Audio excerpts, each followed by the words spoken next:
Good morning, student. Last class we are discussing about combination reaction. और उसके बाद मैंने आपको कुछ होमवर्क भी दिए थे जो आपको सॉल्व करने थे.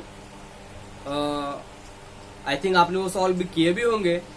And today we are discussing about some combination reaction and then discussing about exothermic reaction and more about this the chemical reaction and equation. So dear student, look at here and understand all topic by basically and morely. Then now we are discussing about some more example of combination reaction. In combination reaction we are discussing about their definition. When two or more reactant combine with each other, then they form a single product. This is the combination reaction. And here we also write two reactant, carbon plus oxygen, and then carbon and oxygen react with each other, then they form C plus O2, which forms CO2. Then next example is 2H2 plus O2. And look at here, we basically अगर हम देखते हैं यहाँ पे तो हमको ये दिखाई देता है कि हाइड्रोजन के यहाँ पे एटम से 4, हाइड्रोजन के मॉलिक्यूल हमको कितने दिखाई दे रहे हैं? मॉलिक्यूल 4 मॉलिक्यूल दिखाई दे रहे हैं. और ऑक्सीजन है 2, तो इनमें से कॉमन क्या आ जाएगा? 4 और 2 में कॉमन क्या आता है? तो 2 कॉमन आता है, हम 2 लिख लेंगे. और कभी भी याद रखना, मैक्सिमम टाइम अगर हाइड्रोजन और ऑक्सीजन अगर कंबाइन होते हैं तो वो हाइड्रो ऑक्साइड बनाते हैं या तो बनाते हैं वाटर. वाटर बनने के लिए हमको चाहिए H2O. यहाँ पे देखो H2O मिलता है क्या? हाइड्रोजन के 2 मॉलिक्यूल यहाँ से मिलेंगे, ऑक्सीजन का 1 मॉलिक्यूल तो ऑफकोर्स मिलेगा. तो हम यहाँ पे बना लेते हैं H2O. अब हम देखते हैं कि ये बैलेंस है कि नहीं. Hydrogen 2 to the 4 and oxygen के 2 है कि हम कॉमन 2, ये भी यहाँ पे बैलेंस है. तो ऐसा ही हमने कुछ लास्ट पीरियड में डिस्कस किया था. Now we are discussing about exothermic reaction. You know here is word exo. Exo we are many time hearing about exo means exit. Exit means क्या होता है? बाहर निकलना. Then and we are many time hearing about the therm. You know therm? Thermos. What is thermos? Thermos का क्या work होता है? वो क्या करता? Thermos means थर्मोस क्या करता है? हीट को खुद के अंदर वो स्टोर करके रखता है, ना कि बाहर जाने देता है. तो वैसे therm mean heat. Exit heat means यहाँ पे इसका मीनिंग बनेगा हीट एग्जिट होना, हीट इवॉल्व होना, हीट रिलीज होना बोल सकते हैं. कहाँ पे? रिएक्शन में. जिस रिएक्शन में हीट रिलीज होती है हम उस रिएक्शन को एक्सोथर्मिक रिएक्शन बोलते हैं. अब इसी को हम बाय डेफिनेशन कन्वर्ट करते हैं. The reaction in which heat is release along with formation of product.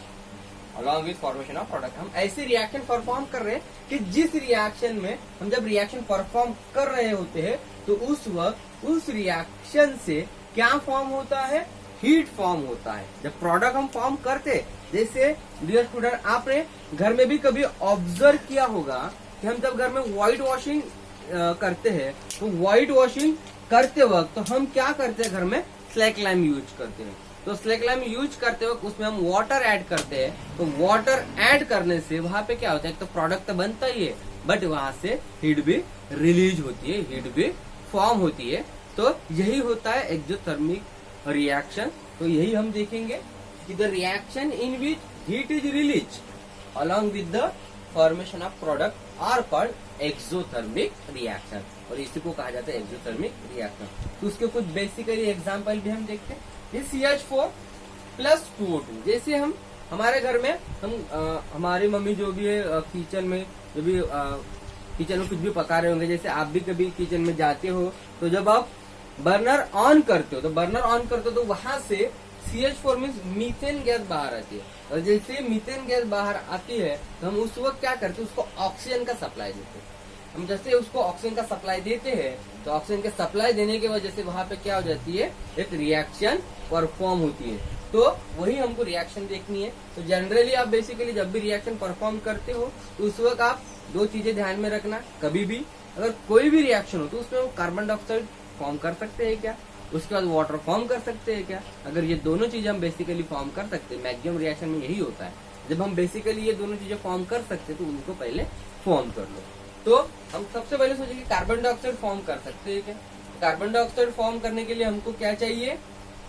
CO2, carbon का 1 मॉलिक्यूल और ऑक्सीजन के 2 मॉलिक्यूल, तो हमारे पास है 4, तो 4 में से हम 2 ले सकते हैं, CO2 प्लस, उसके बाद कार्बन का 1 और ऑक्सीजन के 2 हमने यहाँ से ले लिए, और क्या बैलेंस है हमारे पास? हाइड्रोजन के 4 और ऑक्सीजन के 2, 4 और 2 में से क्या कॉमन आएगा? 2 कॉमन आएगा। उसके बाद हाइड्रोजन के 2 और ऑक्सीजन का यहाँ से हम 1 ले सकते हैं, इसका मतलब हम H2 भी यहाँ पे फॉर्म कर सकते हैं। अभी हम देखते हैं बैलेंसिंग। हाइड्रोजन के 4, 2 टू जा 4, ऑक्सीजन के यहाँ पे 2 है और यहाँ पे 2, 4, 2 टू जा 4, कार्बन का 1, कार्बन का 1। और जब आप घर में ये ऑब्जर्व कर रहे होते कि जब आप मीथेन गैस को ऑक्सीजन का सप्लाई देते हो तो वहां से आपको वन ऑफ द एक चीज ऑब्जर्व करने के लिए मिलती है कि वहां से हीट भी निकलती है। अगर आपको लगता है कि हीट नहीं निकलती है, आप बर्नर के ऊपर ऐसे हाथ रख के देखना, अगर आपको कूल लगे तो समझ लेना हीट बाहर नहीं आ रही है, अगर आपको हॉट लगे तो समझ लेना हीट बाहर आ रही है। इसका मतलब आप यहाँ पे heat then now we are discussing about more example. The next example is glucose. जब हम ग्लूकोज में जब ऑक्सीजन का सप्लाई होता है, जब ये प्रोसेस तो हमारे बॉडी में होती है, जब भी हमारे बॉडी में ग्लूकोज फॉर्म होता है, जो भी हम फूड खाते हैं तो फूड खाने की वजह से हमारे बॉडी में जो ग्लूकोज फॉर्म होता है, उस ग्लूकोज में हमारे बॉडी में ऑक्सीजन का सप्लाई आ जाता है। तो ऑक्सीजन का सप्लाई आने की वजह से वहां पे भी कुछ रिएक्शन फॉर्म होती है और इसी की वजह से हमारे बॉडी में एनर्जी फॉर्म होती है और उस एनर्जी पे हमारी बॉडी वर्क करती है। तो वही हमको देखना है कि ये कैसे होता है।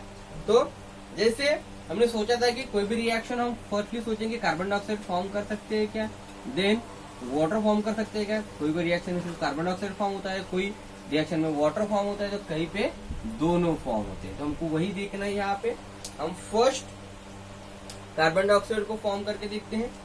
कार्बन डाइऑक्साइड के लिए कार्बन का 1 मॉलिक्यूल और ऑक्सीजन के 2 मॉलिक्यूल। तो कार्बन के यहाँ पे 6 है, ऑक्सीजन के तो 6 टू द 12 है, मोर है।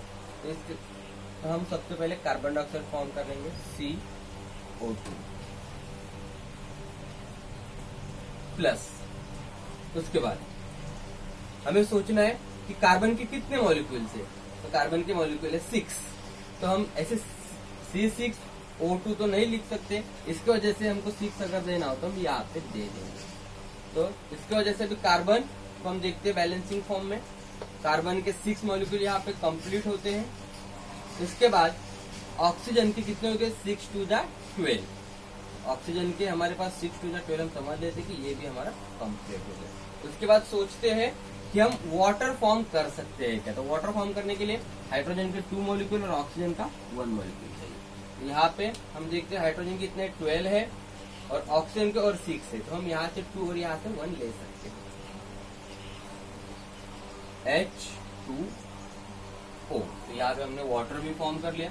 अगर यहाँ पे 12 है, ये 12 को यहाँ पे बैलेंस करने के लिए हमको क्या करना पड़ेगा, 6 से मल्टीप्लाई करना पड़ेगा। 6 से मल्टीप्लाई करते वक्त वो यहाँ पे तो हम 12 नहीं लिख सकते, हम यहाँ पे 6 ले लेते हैं। अभी हम देखते हैं कि हाइड्रोजन के कितने हुए, 6 to the 12, 6 to the 12, oxygen के 6, ऑक्सीजन के 6। अभी हम देखते हैं बैलेंस है क्या।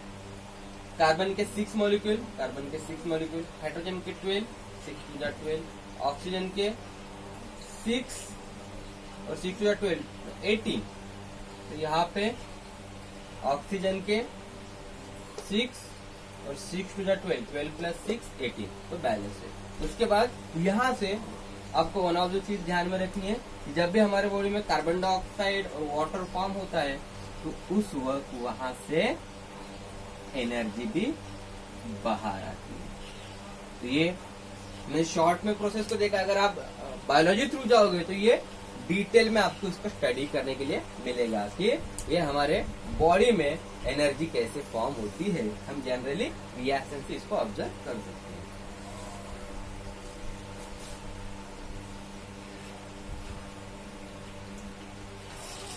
Now we are discussing about the next type of reaction is decomposition reaction, and this reaction is directly opposite to the combination reaction. And the definition state that the reaction in which a single reactant break down into two or more simpler product. जैसे हमने combination reaction में क्या देखा था कि single reactant break down into two और more simpler product, but यहाँ पे क्या होता है कि यहाँ पे उसका उल्टा है. यहाँ पे क्या होता है, हमने कॉम्बिनेशन में देखा था कि जो भी टू और मोर रिएक्टेंट होते हैं वो combine with each other and form a single product. Two और more reactant combine with each other and to form a single product. But decomposition में उसके उल्टा है. डिकम्पोजिशन हमको क्या कहता है, डिकम्पोजिशन, यहाँ पे फर्स्ट वर्ड है डिकम्पोजिशन. डिकम्पोजिशन मीन्स डिकम्पोज होना. अब सबको तो पता ही होगा कि डिकम्पोज मीन्स क्या होता है. डिकम्पोज में जैसे आपने कभी देखा होगा कि कोई प्लांट होगा, जो डेड प्लांट है वो कहीं पे अर्थ पे कहीं पे गिरा होगा, तो सरफेस पे आपको दिखा होगा, तो वहां पे कुछ बैक्टीरिया आ जाते हैं. वो बैक्टीरिया क्या करते हैं, उस प्लांट को डिकम्पोज करते हैं. डिकम्पोज मीन्स क्या करते हैं, उसको सिंपलर एंड सिंपलर प्रोडक्ट में उसको कन्वर्ट कर देते हैं. तो ये होता है डिकम्पोजिशन. सेम उसी फॉर्म को हम डेफिनेशन में कन्वर्ट करते हैं. The reaction in which single reactant, जो भी सिंगल, हम पेड़ को हम कंसिडर करते हैं, पेड़ is a single reactant. The reaction in which single reactant break down into two और मोर सिंपलर प्रोडक्ट. तो भी वो जब ब्रेक डाउन हो जाता है तो उसके सिंपलर सिंपलर मोर प्रोडक्ट बनते हैं, टू और मोर प्रोडक्ट फॉर्म होते हैं. ये जिन्होंने डिकम्पोजिशन रिएक्शन. तो इसी को थोड़ा हम रिएक्शन के थ्रू जाते हैं, क्योंकि ये रिएक्शन चैप्टर के रिएक्शन के थ्रू जाना पड़ेगा. When we take a calcium carbonate, and when calcium carbonate heat, and then this calcium carbonate forms to another product. So now we are discussing about which product we have which product lastly obtained. So first we discussing about we form water. So it is not possible because there is no hydrogen. Oxygen is present, but there is no hydrogen. Then now we are thinking about we form carbon dioxide.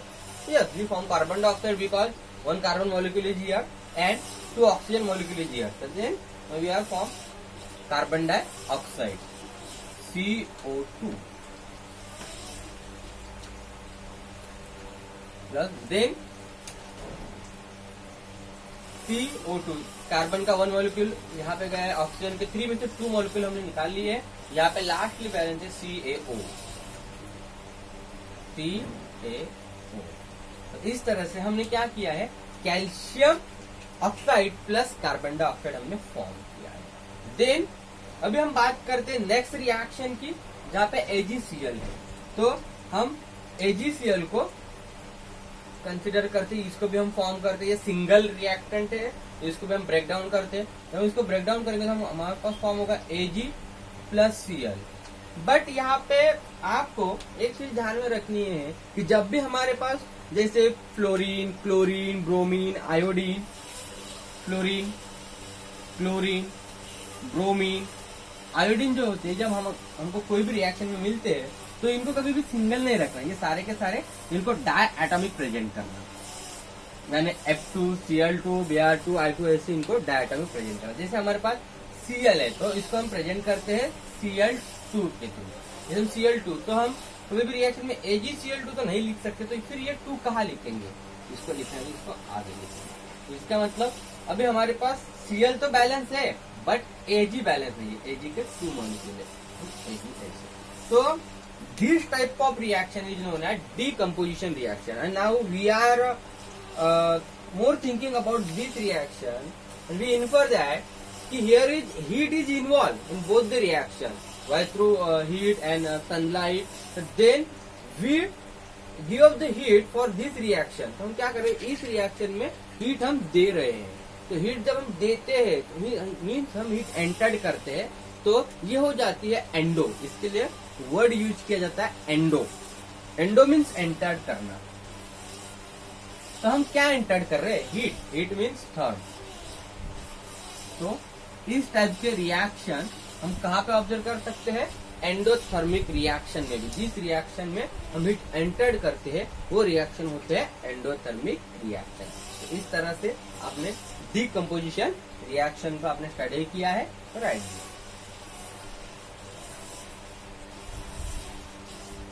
Now we are discussing about endothermic reaction. जैसे हमने decomposition reaction observe किया था, तो decomposition reaction में कुछ example हमने ऐसे भी देखे थे कि जहां पे हमको हीट इन्वॉल्व करना पड़ा, हीट को हमको उस रिएक्शन को ऑब्जर्व करने देना पड़ा, तो उसी रिएक्शन को हम बोलते हैं endothermic reaction.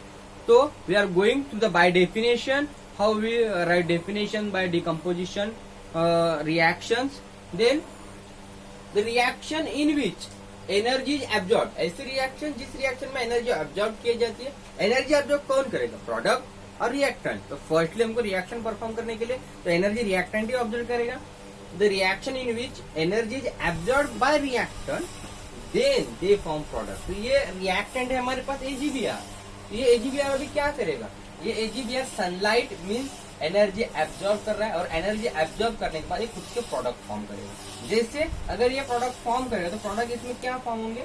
AgBr, it gives Ag plus Br। और last time we are discussing about when we have fluorine, chlorine, bromine and iodine, we write in diatomic form F2 Cl2 Br2 I2। तो जैसे हमारे पास Br है तो Br को हम लिखेंगे Br2। तो जैसे अभी Br2 तो हम AgBr2 तो नहीं लिख सकते, तो ये 2 हमको कहाँ लिखना पड़ेगा फिर आगे। तो अभी हमको करना पड़ेगा बैलेंस। Ag के कितने मॉलिक्यूल हो गए? 2, Br के भी 2, Br के 2 तो है, ये Ag के भी।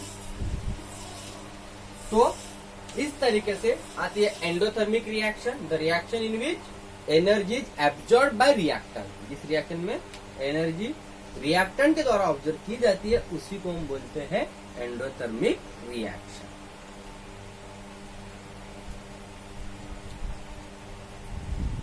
Now we are discussing about displacement reaction. In displacement reaction, here is one word is identical. There is displace. Displace. We know that what is displace? Displace means we change place from one place to another place. This is a displace. And displacement reaction, and this system we use in this reaction. और इसी system को हम use करते हैं reaction में। कभी भी हम किसको डिस्प्लेस करते हैं, डिस्प्लेसमेंट रिएक्शन में कैसे हम इसको परफॉर्म करते हैं ये देखते हैं। जैसे the reaction in which low reactive element displace by high reactive element. General life में भी ऐसा भी होता है। कोई अगर कोई वीक पर्सन होगा तो उसको क्या कर देता है, कोई हेल्थी पर्सन उसको ऐसे निकाल देता है। तो ये यहीं पे वैसा ही हो रहा है कि हाई रिएक्टिव एलिमेंट डिस्प्लेस लो रिएक्टिव एलिमेंट, यानी हाई रिएक्टिव एलिमेंट क्या कर रहा है, लो रिएक्टिव एलिमेंट को डिस्प्लेस कर रहा है और उसकी जगह ले रहा है। तो इसके लिए हम सबको बेसिकली हाई रिएक्टिव और लो रिएक्टिव पता होने चाहिए। अगर हम सबको पता ही नहीं है, we don't know which is the high reactive element and which is the low reactive element, why we do this reaction. For this reaction, for doing this reaction, first we understand, we study about the high reactive element and low reactive element. Potassium, sodium, calcium, these are high reactive elements, and these reactivity series state that the reactivity series high, low, low, low, low, low. So potassium, sodium, calcium, magnesium, aluminum, zinc, iron, plumbum यानी lead, because copper, mercury means hydrocarbon, then Ag argentum means silver, and Au aurum means gold. तो इस तरीके से high reactive से हम देख रहे हैं कि लो रिएक्टिव तक सारी सीरीज फॉलो हो रही है। तो ये सब हमको बेसिकली पता होना चाहिए, उसके बाद ही हम ये रिएक्शन परफॉर्म कर सकते हैं। तो फर्स्ट हम डेफिनेशन के थ्रू जाते हैं। The reaction in which low reactive element displace high reactive element. हम देखते हैं कि यहाँ पे लो रिएक्टिव कौन है, आयरन है या कॉपर है। सबसे पहले जो आएगा वो हाई होगा, जो लास्ट में आएगा वो लो होगा। तो यहाँ पे आयरन पहले है, बाद में कॉपर है, मीन्स आयरन हाई रिएक्टिव है। यहाँ पे क्या हो जाएगा हमारा, आयरन ये हाई रिएक्टिव और कॉपर ये लो रिएक्टिव। तो डेफिनेशन क्या कह रही है कि the reaction in which low reactive element displace bye, low reactive को डिस्प्लेस कर रहा है कौन, हाई रिएक्टिव, मीन्स कॉपर को डिस्प्लेस करेगा आयरन। यहाँ पे लिख सकते हैं कॉपर की जगह हमको लिखना पड़ेगा आयरन, मीन्स CuSO4 की जगह हम लिखते हैं FeSO4 प्लस, अभी Cu डिस्प्लेस हो गया तो उसकी जगह कौन चला जाएगा, Fe ना, तो Fe आ गया और ये Cu यहाँ पे ऐसे। नेक्स्ट रिएक्शन भी हम ऑब्जर्व करते हैं, Zn प्लस Cu है यहाँ पे, तो Zn कहाँ है हमारा, Zn यहाँ पे है जो ऊपर है, उसके बाद Cu नीचे है, तो Zn फिर से हाई रिएक्टिव है, तो Zn डिस्प्लेस करेगा Cu को, यहाँ पे आ जाएगा हमारा Zn SO4 प्लस Cu, और ये लास्ट में देखते हैं Pb plus CuCl2 mean Pb and Cu, Pb यहाँ पे है, देन Cu फिर से यहाँ पे है, तो Pb फिर से हाई रिएक्टिव बन गया, तो फिर Pb Cu को डिस्प्लेस करेगा, Pb मीन लीड प्लम्बम, तो फिर यहाँ पे आ जाएगा Pb Cl2 प्लस Cu। तो इस तरीके से डिस्प्लेसमेंट रिएक्शन ने हमें तुमको क्या कहा था, the reaction in which low reactive element